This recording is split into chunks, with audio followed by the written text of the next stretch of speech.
નમસ્કાર વિદ્યાર્થી મિત્રો, standard 11th commerce, subject economics એટલે કે અર્થશાસ્ત્ર, chapter number 4, lecture number 2, created by Parmar Manoj. Okay વિદ્યાર્થી મિત્રો, પ્રકરણ નંબર 4 પુરવઠો એટલે કે સપ્લાય, એમાં આજે આગળ વધીએ. ક્વેશ્ચન નંબર 2, લાસ્ટ લેક્ચરમાં આપણે ક્વેશ્ચન 1 કમ્પ્લીટ કર્યો. પુરવઠો અને જથ્થો એટલે શું એના વિશે થોડીક ચર્ચા કરેલી, જેમાં પુરવઠો એટલે શું એ જ મેઇન હતું, એટલે એના 3 પોઈન્ટ આપણે જોઈ ચૂક્યા છીએ. હવેનો પ્રશ્ન આવો બનશે, પુરવઠો અને જથ્થા વચ્ચેનો તફાવત સમજાવો. આ પણ 3 માર્કનું વેઇટેજ ધરાવે છે, મીન્સ 3 માર્કમાં પૂછી શકાય. પેજ નંબર 36 ઉપર વિદ્યાર્થી મિત્રો એનો આન્સર છે. અત્યાર સુધી તમે તફાવત પાર્ટ પાડીને જ લખ્યા છે, વચ્ચે લીટો કરીને, પણ હવે ઉચ્ચ અભ્યાસમાં તફાવત છે પેરેગ્રાફ સ્વરૂપે આવશે, જેની પ્રેક્ટિસ 11મા ધોરણથી જ થાય એવા પ્રયત્નો ટેક્સ્ટબુક વાળાએ કર્યા છે. આપણે પણ એ જ રીતના લખશું. તો પેજ નંબર 36, પુરવઠા અને જથ્થા વચ્ચેનો તફાવત. Difference between supply and stock. Supply એટલે પુરવઠો, સ્ટોક એટલે જથ્થો. ચાલો જોઈએ. સામાન્ય રીતે જથ્થા અને પુરવઠાને સમાન માનવામાં આવે છે, એટલે કે બંનેને એક જ ગણવામાં આવે છે, પણ તે જુદા છે, અલગ અલગ છે. વર્તમાન કિંમતે વેચવાની તૈયારી હોય તથા વેચવાની તૈયારી ન હોય તેવા વસ્તુના તમામ એકમોનું પ્રમાણ એટલે જથ્થો. વર્તમાન કિંમતે વેપારી જેટલો માલ છે વેચવા તૈયાર હોય, જેટલો માલ વેચવા તૈયાર ન હોય, આ બંનેને જથ્થો તો કહેવાય જ. વેચવા તૈયાર હોય તો એ પુરવઠો છે, બરાબર. વેચવા તૈયાર નથી અને તૈયાર છે, આ બંનેનો સરવાળો એટલે એ કુલ જથ્થો, બરાબર છે. એટલે આગળ લખ્યું છે, વસ્તુના તમામ એકમો વર્તમાન કિંમતે ઉત્પાદક વેચવા તૈયાર ન હોય તો જથ્થો અને પુરવઠો જુદા પડે છે. દાખલા તરીકે, ઉત્પાદક પાસે વસ્તુના 500 એકમ છે, જેમાંથી પ્રવર્તમાન કિંમતે તે 300 એકમ વેચવા તૈયાર થાય છે. કેટલા? 300 એકમ. તો પુરવઠો કેટલો થયો? 300 એકમ થયો ગણાય. આમ ઉત્પાદક એટલે કે વેપારીની વસ્તુ વેચવાની શક્તિ એ જથ્થો છે. ઉત્પાદક અથવા તો વેપારીની વસ્તુ વેચવાની જે શક્તિ છે એ શું છે? તો કે જથ્થો છે. અને પ્રવર્તમાન કિંમતે વેચવાની શક્તિ અને તૈયારી એ પુરવઠો છે. જેટલી શક્તિ છે ને તૈયારી છે એ શું છે? એનો પુરવઠો છે, એમ આપણે કહી શકીએ છીએ. આમ જથ્થો એટલે વસ્તુના કુલ વેચાણક્ષમ એકમોનું પ્રમાણ. જથ્થો એટલે શું વિદ્યાર્થી મિત્રો? તો કે વસ્તુના કુલ વેચાણક્ષમ એકમોનું પ્રમાણ. કુલ વેચાણક્ષમ એકમો કેટલા છે એનું પ્રમાણ, એ એટલે જથ્થો. પુરવઠો જથ્થા કરતા ઓછો હોઈ શકે, ખાસ યાદ રાખજો, પુરવઠો જથ્થા કરતા ઓછો હોઈ શકે. જથ્થો અને ઉત્પાદન પણ અલગ અલગ બાબતો છે, કારણ કે અગાઉના ઉત્પાદનમાંથી ન વેચાયેલા એકમો પણ જથ્થામાં સમાવિષ્ટ થાય છે. જે મેં ઉદાહરણ આપણે પહેલા લેક્ચરમાં લીધું હતું કે ભાઈ ઉત્પાદન ગયા વર્ષે 2 લાખ થયું હતું ને એમાંથી 50,000 સપોઝ પડ્યા છે. આ વર્ષે 2 લાખનું ઉત્પાદન કર્યું, પણ જથ્થો 2.5 લાખનો થાય, કારણ કે 50,000 ઓલરેડી તો પડ્યા જ છે અગાઉના ઉત્પાદનમાંથી. તો ન વેચાયેલા એકમો પણ જથ્થામાં સમાવિષ્ટ થાય છે.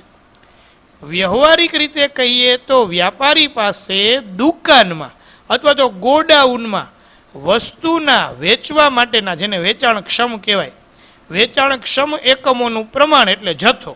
વેચવા માટે કેટલો માલ પડ્યો છે એ એટલે જથ્થો.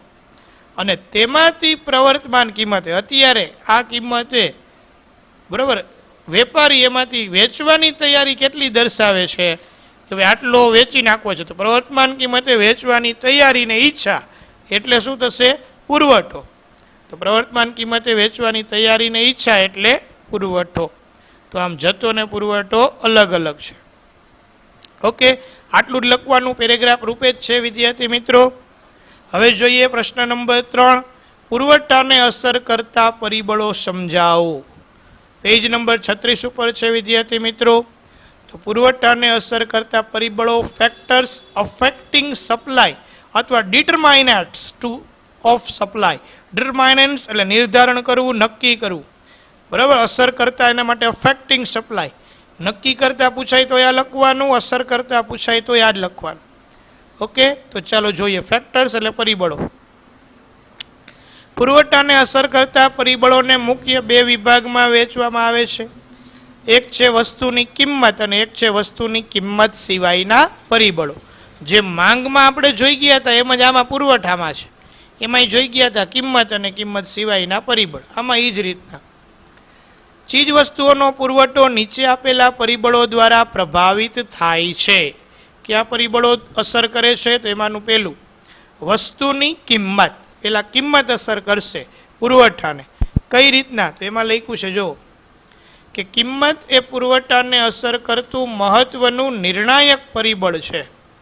કિંમત છે એ પુરવઠાને અસર કરતું ખૂબ જ મહત્વનું અને નિર્ણાયક પરિબળ છે. મહત્તમ નફા માટે કામ કરતો ઉત્પાદક વસ્તુની કિંમત વધે તો વસ્તુનો વધુ પુરવઠો વેચવા તૈયાર થાય છે, અને જો કિંમત ઘટે તો ઉત્પાદક ઓછો પુરવઠો વેચવા તૈયાર થાય છે. આમ કિંમત અને પુરવઠા વચ્ચે સીધો સંબંધ છે. માંગ અને કિંમત વચ્ચે કેવો સંબંધ હતો? વ્યસ્ત. કિંમત વધે તો માંગ ઘટે ને કિંમત ઘટે તો માંગ વધે. જ્યારે પુરવઠામાં ઊંધું છે. પુરવઠો વેપારીને ધ્યાનમાં રાખીને નક્કી થાય છે, મીન્સ વેપારીને આપણે ધ્યાને રાખવાના છે. તો કિંમત વધે તો વેપારીને વધુ પુરવઠો વેચવામાં રસ થાય, કારણ કે વધુ નફો થાય. એટલે કિંમત વધે તો વસ્તુનો પુરવઠોય વધે, કિંમત ઘટે તો પુરવઠો પણ ઘટે. આમ બંને વચ્ચે કેવો સંબંધ કહેવાય? સીધો સંબંધ. વધે તો વધે ને ઘટે તો ઘટે, તો સીધો સંબંધ છે. હવે જોઈએ વસ્તુની કિંમત સિવાયના પરિબળ, અન્ય પરિબળો. તો એની વાત કરી લઈએ. પેલું છે ઉત્પાદનના સાધનોની કિંમત. તો ઉત્પાદનના ચારેય સાધનો, જમીન, મૂડી, શ્રમ, નિયોજન, શક્તિ, એની કિંમત ધ્યાને રખાય છે. જો ઉત્પાદન ખર્ચમાં થતો ફેરફાર પુરવઠાને અસર કરે છે. જો ઉત્પાદન ખર્ચમાં ઉત્પાદકને ફેરફાર જોવા મળે તો સ્વાભાવિક છે કે પુરવઠાને અસર કરશે જ. દાખલા તરીકે જમીનના માલિકને ચૂકવાતું ભાડું, શ્રમિકને ચૂકવાતા વેતનમાં ઘટાડો થાય કે અન્ય પરિબળોને કારણે ઉત્પાદન ખર્ચ ઘટે. તમે જે વસ્તુ બનાવો છો એનો ઉત્પાદન ખર્ચ ઘટી જાય તો વસ્તુના પુરવઠામાં શું થશે? વધારો થાય છે, કારણ કે નફો વધશે, ઉત્પાદન ખર્ચ ઘટે એટલે તો પુરવઠોમાં વધારો કરી નાખશો તમે વેચવા માટે. ઉત્પાદન ખર્ચ ઘટવાથી નફાની શક્યતા વધે છે. ઉત્પાદન ખર્ચ ઘટે એટલે નફાની શક્યતા વધશે. તેથી ઉત્પાદકોને વધુ વસ્તુઓ વેચવાનું પ્રોત્સાહન મળે છે. ઉત્પાદકોને, વિદ્યાર્થી મિત્રો, વધુને વધુ વસ્તુ વેચવાનું પ્રોત્સાહન પ્રાપ્ત થાય છે, મળે છે. તેથી પુરવઠો વધે છે. એને કારણે પુરવઠામાં શું થશે? વધારો થશે. આનાથી વિરુદ્ધ જો ઉત્પાદન ખર્ચ વધે તો નફો ઘટે છે. સીધી જ વાત છે. પહેલાં તમને 5 રૂપિયામાં વસ્તુ પડતી હતી ને હવે એ 7 રૂપિયામાં પડે છે, તો ઉત્પાદન ખર્ચ વધ્યો કહેવાય. તમે તો 9માં જ વેચતા હતા, તો હવે નફો ઓછો થશે. સીધી વાત છે, નફો ઘટે છે. તેથી વસ્તુનો પુરવઠો પણ ઘટે છે. આમ ઉત્પાદનના સાધનોની કિંમત વસ્તુના પુરવઠાને અસર કરે છે. તો ઉત્પાદનના જે કંઈ સાધનો છે, જમીન, મૂડી, શ્રમ ખાસ કરીને, એની કિંમત પણ આપણા પુરવઠાને અસર કરે જ છે. પછી બીજો પોઈન્ટ છે ટેકનોલોજીની કક્ષા. તો ટેકનોલોજીના વિકાસને કારણે સમય, શક્તિની બચત થાય છે. જેમ જેમ ટેકનોલોજીનો વિકાસ થતો ગયો તેમ તેમ સમયની, શક્તિની બચત છે થાય છે, અને ગુણવત્તાયુક્ત ચીજવસ્તુઓનું ઓછા ખર્ચે વધુ ઉત્પાદન શક્ય બને છે. ગુણવત્તાયુક્ત જુદી જુદી ચીજવસ્તુઓનું ઓછા ખર્ચે વધુ ઉત્પાદન શક્ય બને છે. ઉત્પાદન ખર્ચ ઓછું થતાં ઉત્પાદકને નફાની શક્યતા વધે છે. જો ઉત્પાદન ખર્ચ ઓછું થાય, ઘટશે, તો ઉત્પાદકને નફાની શક્યતા વધે છે એમ કહેવાય. તેથી ઉત્પાદક વધુ પુરવઠો બજારમાં મૂકે છે. જેને કારણે તો કે ઉત્પાદક છે એ વધુ પુરવઠો બજારમાં મૂકે છે. આમ ટેકનોલોજી પુરવઠાને અસર કરે છે. આ રીતના ટેકનોલોજી છે વિદ્યાર્થી મિત્રો એ પુરવઠાને અસર કરે છે. કોઈ પણ દેશમાં આધુનિક ટેકનોલોજીનો ઉપયોગ થતો હોય તો ચીજ વસ્તુઓનો પુરવઠો વધારે જોવા મળે છે. કોઈ પણ દેશમાં વિદ્યાર્થી મિત્રો આધુનિક ટેકનોલોજીનો જો ઉપયોગ થતો હશે તો ચીજ વસ્તુઓનો પુરવઠો વધારે જોવા મળશે, કારણ કે ઉત્પાદન વધશે અને વધુ વેચવા વ્યક્તિ તૈયાર થશે. ત્યાર પછી ત્રીજો મુદ્દો છે ભવિષ્યના ભાવોની અટકળો. અટકળો એટલે ધારણાઓ. વસ્તુની કિંમત અંગેની અટકળો વસ્તુના પુરવઠાને અસર કરે છે. ગ્રાહક શું વિચારે છે એની અટકળ શું છે, એમ વેપારી પણ શું વિચારે છે એની અટકળ શું છે, ધારણા શું છે, એ પણ પુરવઠાને અસર કરે છે. વસ્તુના ભાવો ભવિષ્યમાં વધશે એવી અટકળ હોય.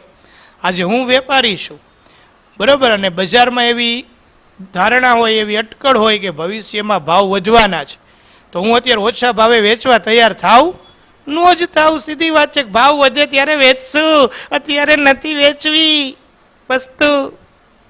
તો આ રીતના વસ્તુના ભાવો ભવિષ્યમાં વધશે એવી અટકળ થાય તો વર્તમાનમાં તે વસ્તુનો પુરવઠો ઉત્પાદક બજારમાં ઓછો મૂકશે, વેચવા જ ઓછો મૂકશે.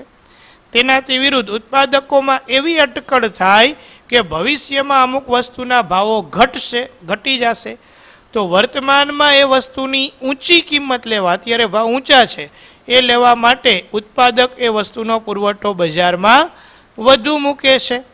આમ ભવિષ્યના ભાવોની અટકળો પણ પુરવઠાને અસર કરનારું એક મહત્વનું પરિબળ ગણાવી શકાય છે.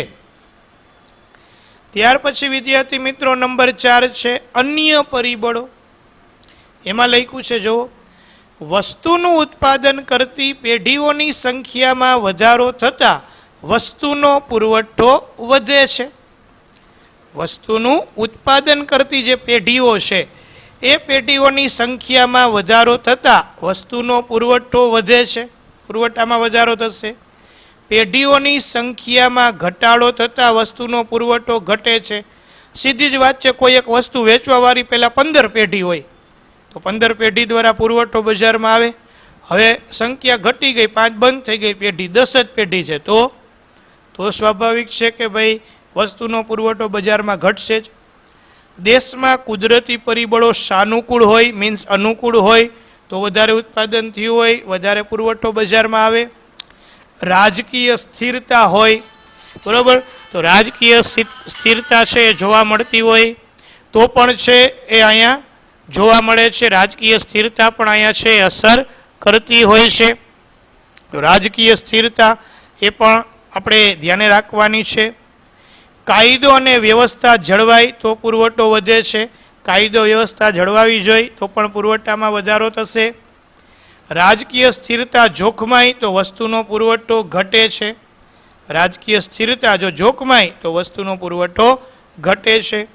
દેશમાં ઔદ્યોગિક શાંતિ પ્રવર્તતી હોય, બરોબર, દેશની અંદર ઔદ્યોગિક શાંતિ જોવા મળતી હોય તો પણ વસ્તુનો પુરવઠો વધશે.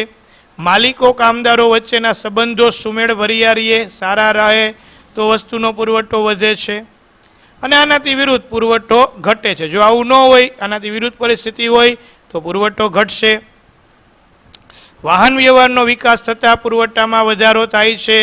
આનાથી વિરુદ્ધ પુરવઠામાં ઘટાડો થાય, મીન્સ વાહન વ્યવહારનો ઓછો વિકાસ થયો હોય તો પુરવઠો ઘટે છે. આપણે જોઈએ છીએ ઘણી વખત જો હડતાલ પડે વાહન વ્યવહારની, ટ્રક ડ્રાઈવરોની નેની, તો આપણે ત્યાં શાકભાજીના અંતે મોંઘું થઈ જાય 2 દી, કાં તો કે પુરવઠો જ નથી, કિંમત વધી જાય. વેપારી પુરવઠો છે એ બજારમાં ન મોકલે, વેચી શકે નહીં. તો આવા અન્ય પરિબળો પણ પુરવઠાને અસર કરે છે. ઓકે વિદ્યાર્થી મિત્રો, તો આ બંને પ્રશ્ન બીજો ને ત્રીજો તમારે તમારી ફેરબુકમાં લખી લેવાના છે, પાકા કરી લેવાના રહેશે. Thank you very much for watching this video.